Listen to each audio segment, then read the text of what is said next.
Do you feel free? See, you need to scour your insides, and by that I mean your consciousness, your whole being, your sense of being with your awareness, and ask yourself, it's time that we asked ourselves very blunt, open, honest questions. It's not the time for second guessing or half measures or shoulda, coulda, or any of that anymore. None of that anymore. Now is the time for asking real questions of ourselves and each other on what we really want and the kind of world that we want to create together and live in. So ask yourself on a daily basis, do I feel free? And if you can't, honestly answer that question in the affirmative in every way, then I would suggest you truly need to look at those ways or parts of yourselves that aren't fully liberated yet, and why aren't they? What's holding you back? And no, it has nothing to do with any politics or establishment policies and laws and what other people are doing to you, because life is here for you. It's not happening to you. Excuse me, I need to have some water. It's important to stay hydrated.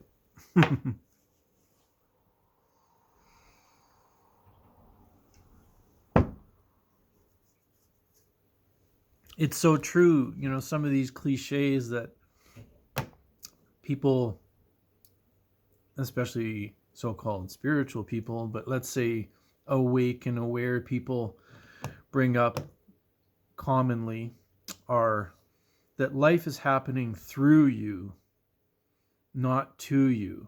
And I feel that's very true. It intuitively feels true to me. So notice I said intuitively, it feels true. Again, I feel very strongly that now is the time to start, if you haven't done it yet, to start really contemplating and looking much more seriously and openly at things like your intuition. What does your gut tell you? What does your heart tell you? What does your intuition tell you about anything, including your freedom or how free you may or may not feel? So you can feel completely free and open and liberated, and be living in a communist state or a totalitarian state or whatever. It has nothing to do with what's going on around you. Now, that takes us to the next part of it.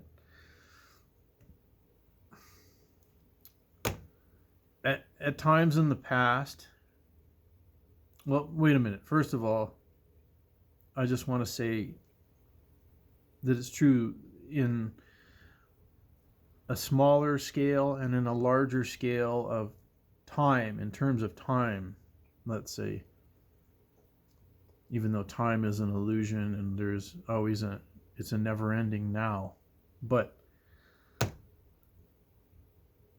there comes a season for everything, right? It's even said in the Bible, there's a season for, planting, and then there's a season for harvesting. So you could say, in a sense, we're in the season of harvesting now. So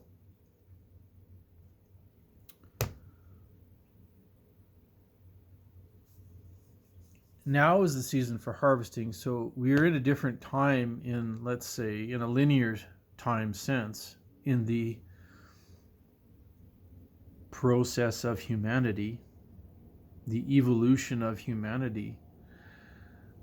Unlike in the past where, say, there was a lot of darkness going on and, I don't know, people in, holding power over others in, say, a monarchy way. And so there would be individuals in the past that would be very free within themselves, and they felt that freedom very, very strongly within themselves. And so it didn't matter that there was a king, in control and was subjugating and suppressing the people, because the liberated individual, the one that found self-liberation, was free no matter what. And I'm trying to remember his name, but there was somebody that said once that, you should live your life so free so that your very presence is like an act of what's the word? Rebellion. Your very presence becomes like an act of rebellion to any kind of tyranny going on. So then, I know I'm jumping around here a lot, but there's a purpose to it, believe it or not. So then back to what I was saying about, okay, well, that's your inner world, your inner life. So now on the outside, what's going on? Well, we're in the season now where what is happening in here, in the hearts and inner mind and souls of humanity, is going to very quickly start happening out there too, all around us. So that's why it's incredibly important for us to really focus on these deeper, most important questions to us at the root of it all. And, ultimately, what do we really want? What do we want out of life? Not suppressing anything in ourselves anymore. Well, I really want this, but I can't ask for it because I'm not worthy, or it's just little old me, or I shouldn't ask for that. Why shouldn't you? Because somebody else says? What does it matter what somebody else says about what you should or shouldn't have?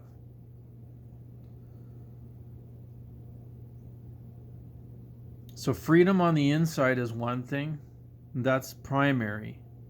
But then freedom all around you becomes an expression of what's going on, of course, inside of the people.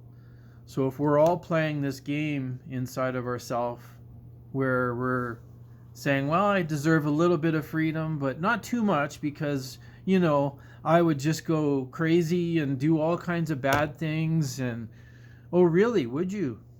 Why? Why would you? Which part of yourself do you fear that would do that? Take a good look at that part of yourself.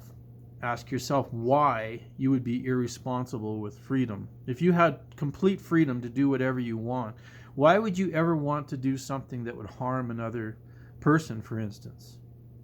Why would you ever want to do something that's really harmful for you, that's truly harmful to you? What part of you is still kind of, like, say, in an infancy or immature state that isn't, accountable and wise or loving or all of those good things? Ultimately, I'm asking you, why could you not be self-governing? What's stopping you from being self-governing? What part of yourself? So bring light to those parts of yourself. When you ask yourself those kinds of questions, shed a lot of light on them, on that darkness. It doesn't matter how dark it is. Don't condemn yourself. Love yourself no matter what. Love those parts of yourself because they're telling you something that you need to know. No, and it's not that you're unworthy or a bad person. It's that you have both dark and light within you, as we all do. Or we wouldn't experience any darkness all around us.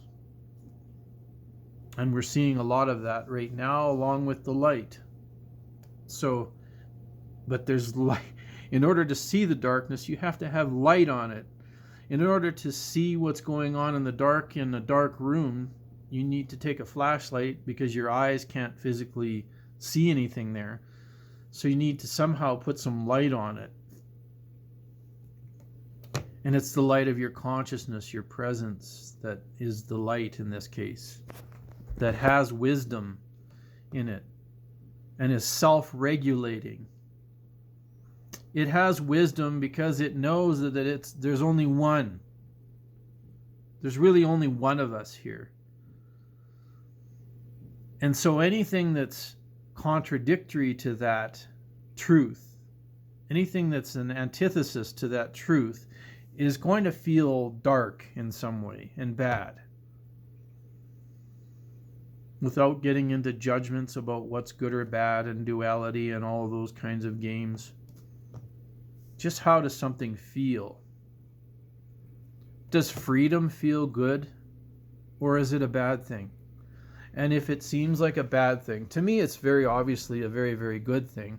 And how could we do anything without freedom, right? How can we actually accomplish anything, achieve anything in our lives without freedom? How can we liberate ourselves if we can't find some kind of a freedom within? So, why would freedom ever seem like a bad idea? And if anybody tries to tell you that, or tell you that, oh, well, we need to censor this, or we need to regulate that, because if we have too many, dissenting voices, then that just creates chaos and whatnot. Oh, does it? Some very wise people have said many times that that's the very foundation of democracy, are having differences of opinion in an ongoing public discussion. How in the heck, or heaven, do people think we're ever going to achieve greatness as a civilization, instead of dropping into uncivilized states? As a civilization, if we're not allowed to disagree on things or openly share our points of view with each other in a public forum, in a public way, without somebody trying to suppress that right away, hammer it down because they have some kind of agenda or ulterior motive, that they don't just openly, directly advertise on a daily basis, even though they are telling us in various ways. And who's they? Who am I talking about, right? Could it be the establishment or people that have worldly power? Maybe. I'm just suggesting. But again, it doesn't matter. Ultimately, the power, if we want to talk about power, who has power in this world? It's all us, the people, period. It always was. It always will be. That's how it'll always be, no matter what type of government or state we live in or politics are going on. The power will always be within the people. And they know it, they being the power-hungry elitists or politicians or whoever. They know it. They don't tell us that on a regular basis, most of them, because they don't really want us to think about that and reflect on that and know for what should be obvious reasons, because then their game is up. So you see, if we truly want democracy, we truly believe in democracy, and I got to get out and vote every time and all this sort of thing, but yet there's all this corruption and fraud and whatnot going on, then we have to get right down to it, the fundamentals and foundation of what we're really talking about when we talk about democracy.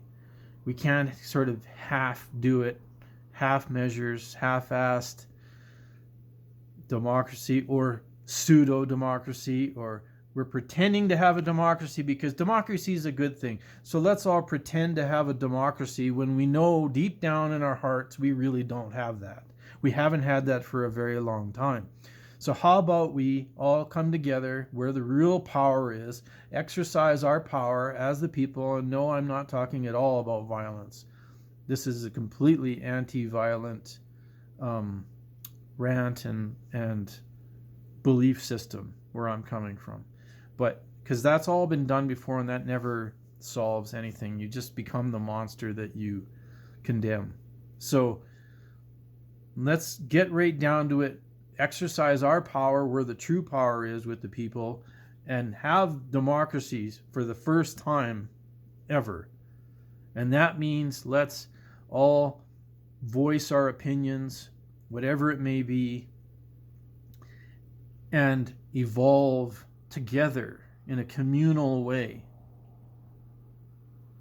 in a collective way, in a loving, understanding, sensitive, gentle,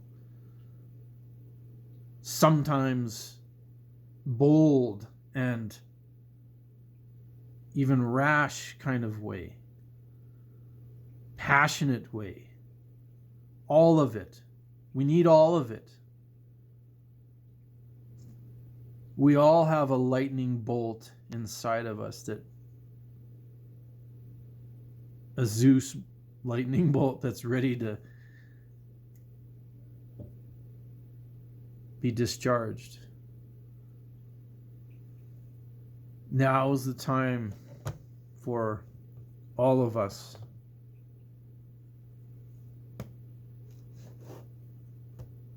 to make the kind of world that we always dreamed of, but yet sold ourselves short of that for whatever reason. Those reasons weren't good ones. They weren't truly valid reasons. We talked ourselves into believing they were.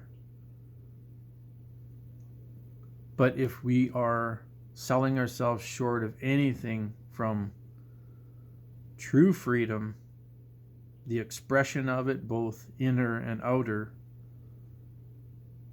then we are doing ourselves and the world a disservice.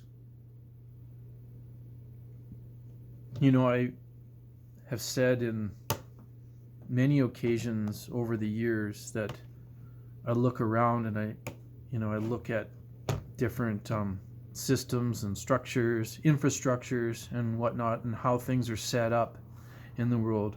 Every awake person does this, and they ask people questions. Well, why don't we set up the world to optimize the happiness for the most, for everyone, if possible?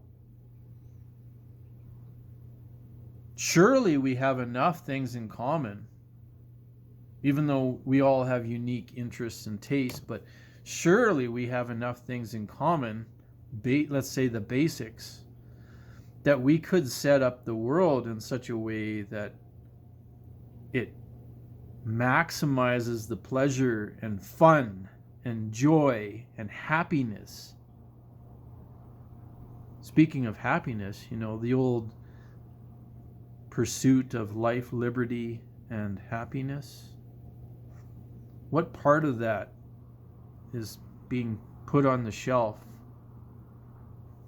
in order to, keep up with the Joneses or the status quo?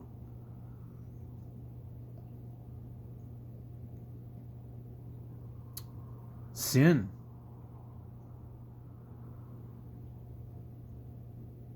Are people that are exercising their true freedom sinful? Whatever form that may take? Yes, if they're harming others or themselves, but let's say they're not in any way harming anyone else or themselves. How is that sinful to be exercising your freedom? Weren't you born freely here? Why should you have to earn a living when you're already alive, aren't you? Or is it just the slow walk of death until you disappear from the planet?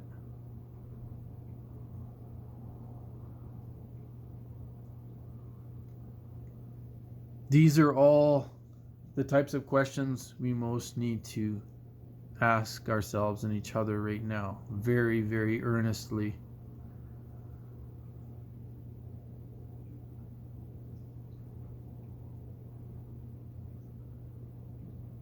We all can be leaders together. We don't have to be led by some centralized bureaucracy.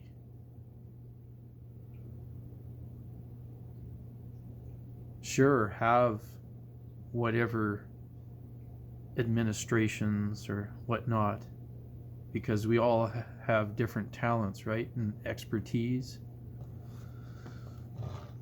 But we should be telling those people what to do, what we want, the kind of world we want to build, and they're like instruments of that consensus.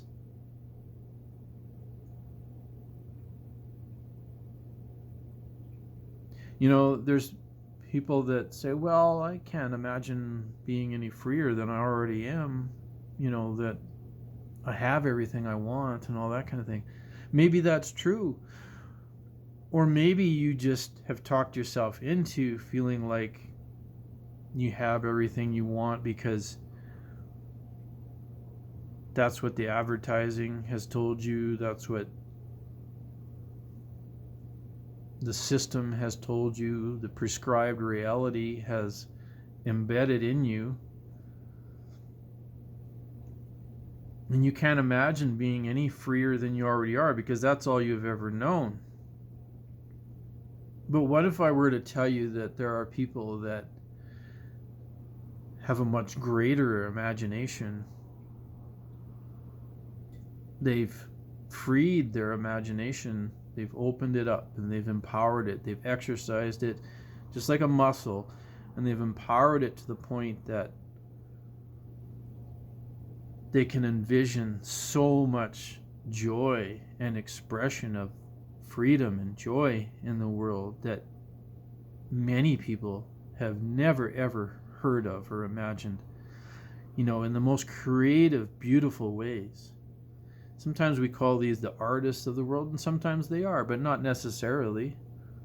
I mean, we can all be an artist in some way if we sort of nurture that part of ourselves.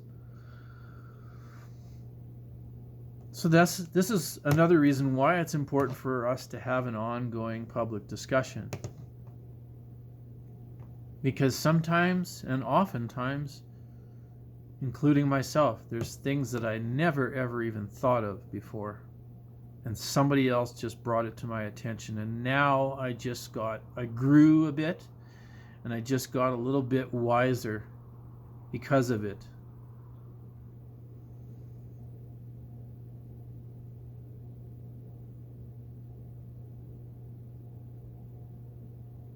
Take a very hard look at yourself in a loving, accepting, open-minded and spirited way.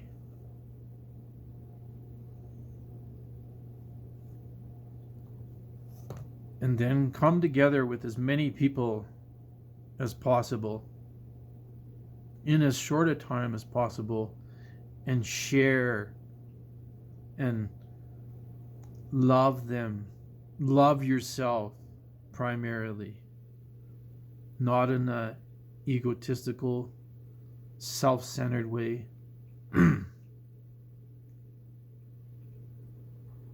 but in a way that, oh, this is the person that you're most, excuse me, intimately involved with, is yourself.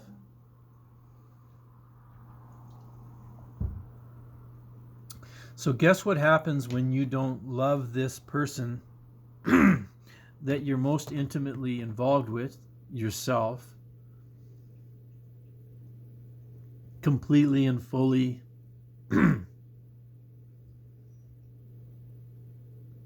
How does that, excuse me, translate to your interpersonal relationships and how much you're able to receive love and love others? Wouldn't that put a damper on how much you could love others and they could love you?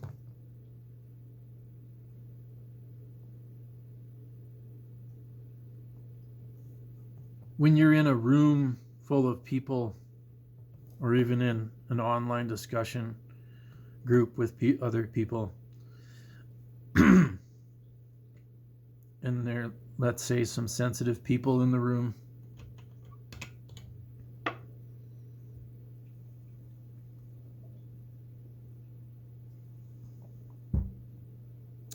do they feel love and purity and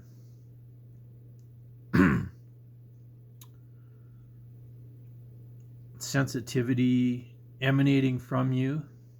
Or do they feel a wall? Do they feel coldness? Do they feel indifference? If they do, well, they may not tell you, but if they were really, open in telling you, or you, let's just say, started to get that feeling that that's how they're reviewing you, wouldn't it be a good idea to look at yourself then and say, why on earth would people feel that way about me? What is it about me that's making others even uncomfortable or feel like I'm indifferent to them or their values or feelings or whatever, thoughts?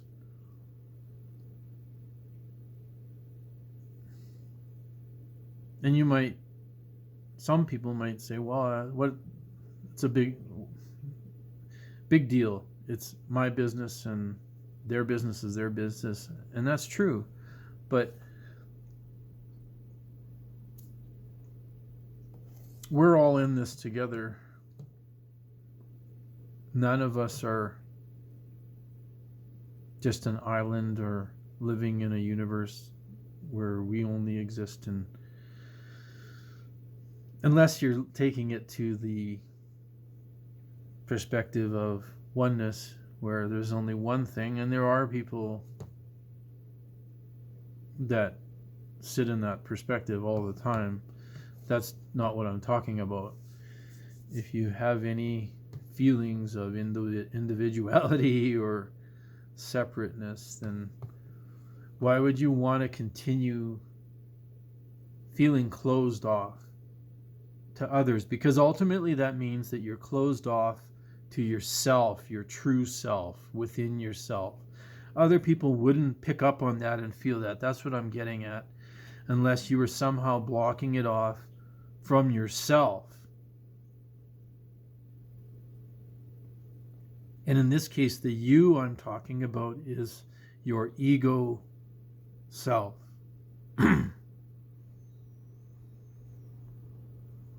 The self that fears and feels separated from other people, and that tells you lies all the time.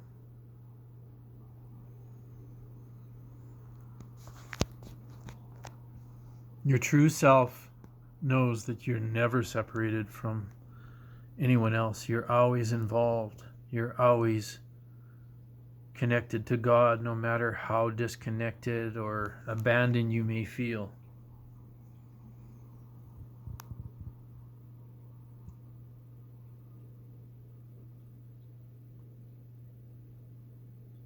look at those feelings of abandonment and not being connected. Why did God abandon us? These kinds of questions are ones that need to be addressed again, now, in a different way, in a more earnest, honest way.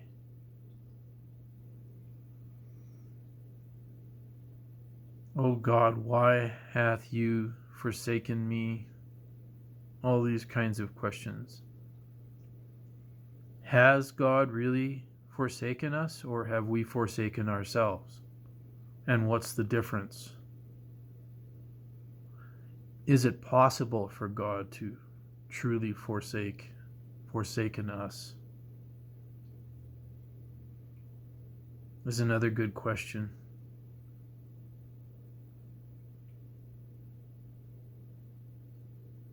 Anyway, I'll leave it at that. That's a lot to chew on for today. And I thank you very much again for listening. And yes, this is kind of a break from my discussion. Sort of. Everything's connected, so. But it's sort of a break from my discussion of paradise, but I'll get right back into that. That's going to be an ongoing discussion for a long time. So I'm going to throw in these kinds of videos every now and then on what's on my mind and in my heart, and am I called to share with you, and I'm going to keep sharing and expressing my freedom and sovereignty and love for myself and for everyone, for the world, for all of creation. Because I love, I share and I communicate and I express and I sometimes struggle just like you. Because I love. I do it all because I love. Otherwise, there's no point in doing anything, is there? Bless you all, and divine love to every single one of you. Till next time.